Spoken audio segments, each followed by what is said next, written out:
Good morning students.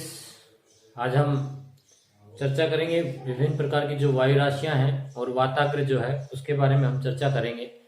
तो वायु राशियां जो होती हैं वो एक ही स्थान पर लंबे समय तक जो है एक जैसा जो वातावरण है, एक जैसी जो भौतिक गुण है, जैसे आर्द्रता, तापमान आदि लंबे समय तक एक जगह पे यदि समान रहते हैं तो हम बोलते हैं कि ये एक जैसी जो है वायु राशि है।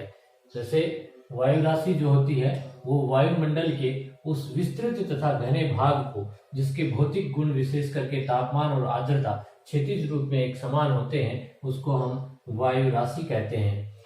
अब वायु राशि जो है उसका उत्पत्ति जो क्षेत्र है उसमें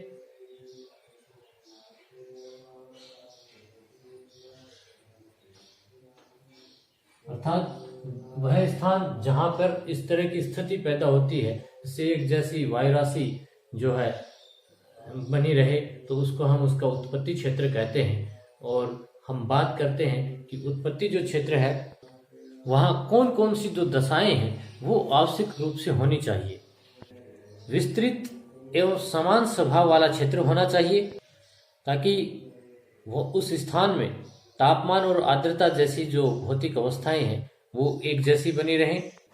इसके लिए उत्पत्ति जो क्षेत्र है वो या तो महासागरीय क्षेत्र होना चाहिए या फिर महाद्वीपीय क्षेत्र होना चाहिए। वायु की जो गति है वो बहुत कम होनी चाहिए और इसका जो है अपसरण होना चाहिए, जिससे दूसरे क्षेत्र में जो वायु है वो प्रवेश न कर सके। वायुमंडल संबंधी जो दशाएं हैं वो लंबे समय तक एक जैसी बनी रहें ताकि वायु जो है वो धरातलीय जो विशेषताएं हैं उनको ग्रहण कर सके। इसमें जो है धरातल पर यदि हम बात करें कि कौन कौन सी जो जगह है वहां पर इस तरह की जो संभावनाएं हैं वो प्रबल है, तो उसमें पहला जो है वो है आपका ध्रुवीय महासागरीय क्षेत्र।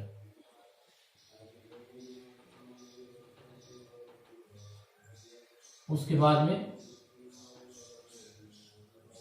उपध्रुवीय महाद्वीपीय क्षेत्र।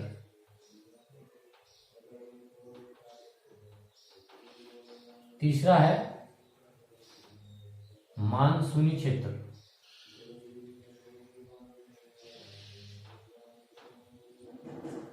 चौथा है उष्णकटिबंधीय महासागरीय क्षेत्र।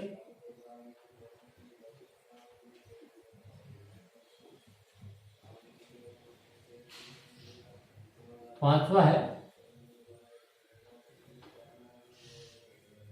उष्णकटिबंधीय महाद्वीपीय क्षेत्र।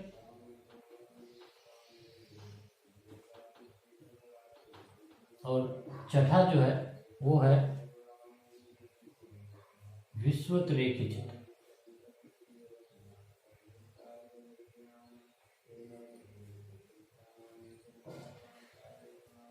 यदि हम बात करें ध्रुवीय महासागरीय जो क्षेत्र है तो इसमें जैसे उत्तरी प्रशांत महासागरीय क्षेत्र और इसके अलावा जो है आर्कटिक जो क्षेत्र है वो इसके अंतर्गत आएगा। और उपध्रुवीय महाद्वीपीय जो क्षेत्र की यदि हम बात करें तो इसके अंदर जो है उत्तरी अमेरिका,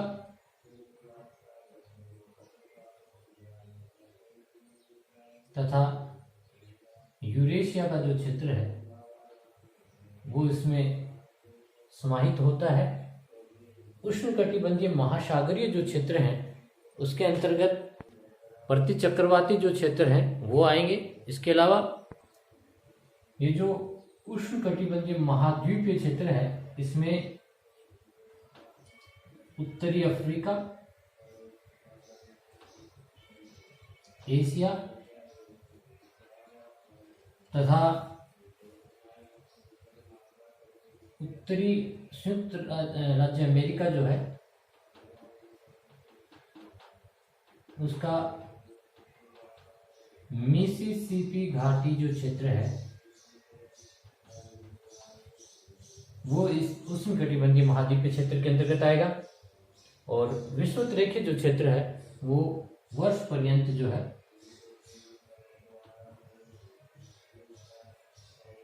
इस तरह की जो अवस्थाएं हैं जो वायुराशियों की वो इसमें वर्ष पर्यंत बनी रहती हैं विषुवत रेखीय क्षेत्र में। तो इस आधार पे 6 जो क्षेत्र हैं वो इस तरह की जो स्थिति है वो यहाँ पे बनती है वायुराशियों की। इसके बाद हम चर्चा करते हैं वायुराशियों का जो वर्गीकरण है उस पर हम चर्चा करते हैं। इसे हम 2 बात जो है मुख्य रूप से, एक तो उत्पत्ति क्षेत्र का स्वभाव,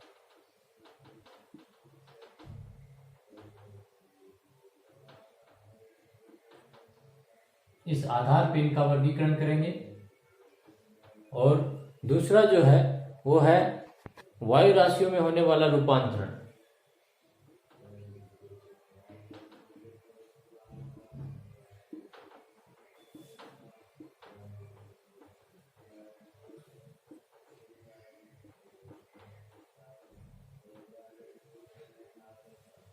इस आधार पे इनका जो है वर्गीकरण हम देखेंगे।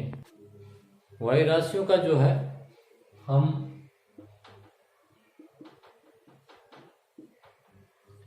वर्गीकरण जो है भौगोलिक आधार पर,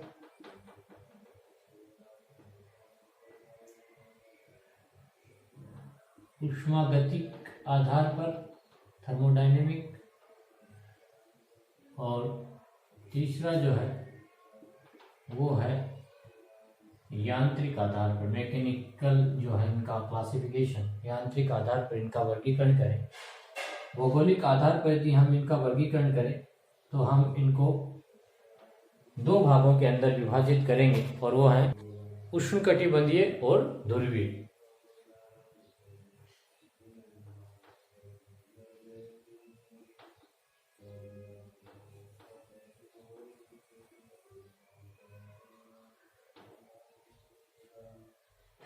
दो आधार पर इनको वर्गीकरण करेंगे। फिर इनका भी जो है उप विभाजन हम करेंगे।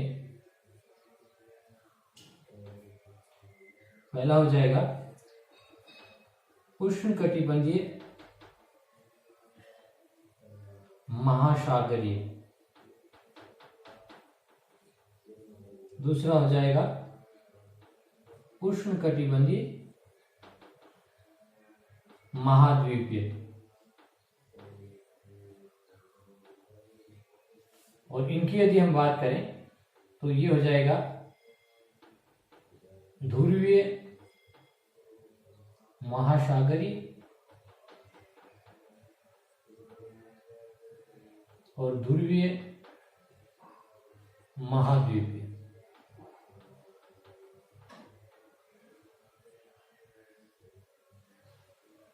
उष्मागतिकी के आधार पर यदि हम इनका वर्गीकरण करें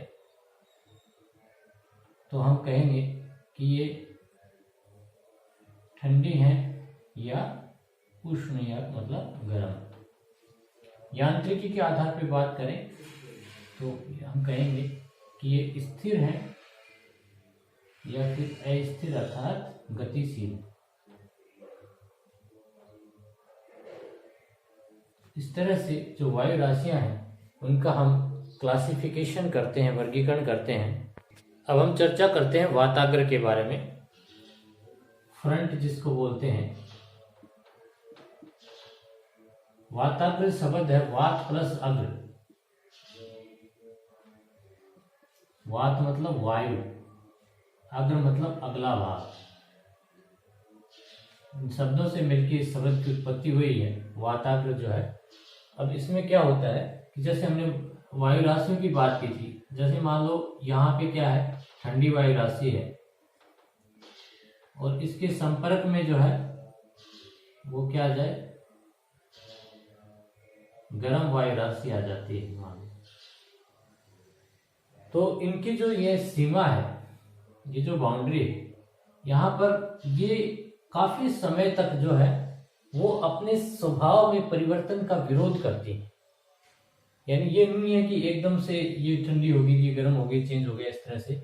ये काफी समय तक जो है वो अपना स्वभाव में बना रहना चाहती हैं, और यहाँ पे जो है काफी समय तक एक इस तरह की जो सीमा है, एक बाउंड्री है, वो बन जाती है, और इस सीमा की इधर गर्म वाली और इधर जो है ठंडी वाली। तो ब्लेयर महोदय ने इसकी जो डेफिनेशन दी है, उन्होंने कहा कि ये दो भिन्न जो वायु राशियां हैं,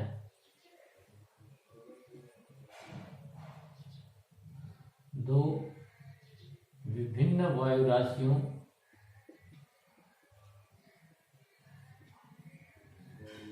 को पृथक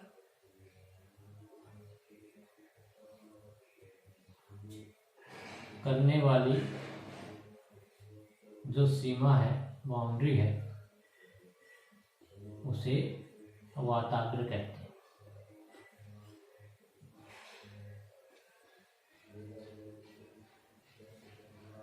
अब हम बात करते हैं, ये जो वाताग्र हैं, इनकी उत्पत्ति के लिए कौन सी दशाएं आवश्यक हैं। तो इसके लिए एक तो ये है कि दो तरह की जो भिन्न वायु राशियां हैं, वो इसके लिए पहली शर्त है।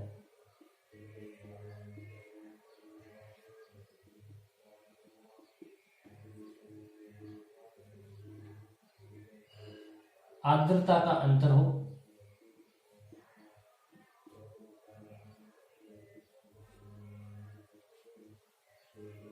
और वायुमंडलीय संचार हो।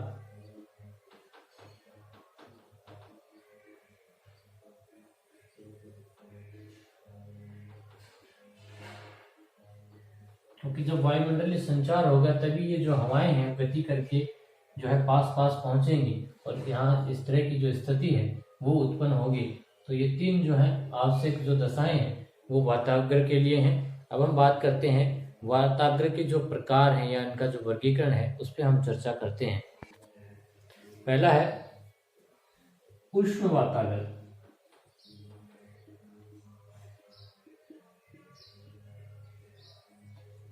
इस तरह का जो वाताग्र होता है उसमें क्या होता है कि ठंडी हवा जो है वो जैसे नीचे बैठी रहती है, और गर्म हवा जो है वो तेजी से आए और इसको ऊपर से ढक दे। इस तरह का जो वाताग्र होता है वो उष्ण वाताग्र होता है। इसमें गर्म वाले गतिशील होती है, ये एक तरह से स्थिर होती है, तो ये आके इसको ढकती है, तो उष्ण वाताग्र हो गया। दूसरा जो है शीत वाताग्र, इसमें इसका विपरीत होता है। इसमें ये शीत वाली जो है ये इसके नीचे आकर इसको ऊपर उठने के लिए मजबूर करती है, तो ये इस तरह का जो होता है वो शीत वाताग्र। तीसरा जो है वो है स्थिर वाताग्र, स्थिर रहे। स्थिर का मतलब लंबे समय तक या इनमें कोई किसी तरह की गति जब नहीं होगी, मूवमेंट नहीं होगा, तो ये इधर जो है काफी समय तक रहेंगी। तो इस तरह का जो वाताग्र होता है उसको हम स्थिर वाताग्र। और चौथा जो वाताग्र है वो है सरोधित या अधिविष्ट वाताग्र।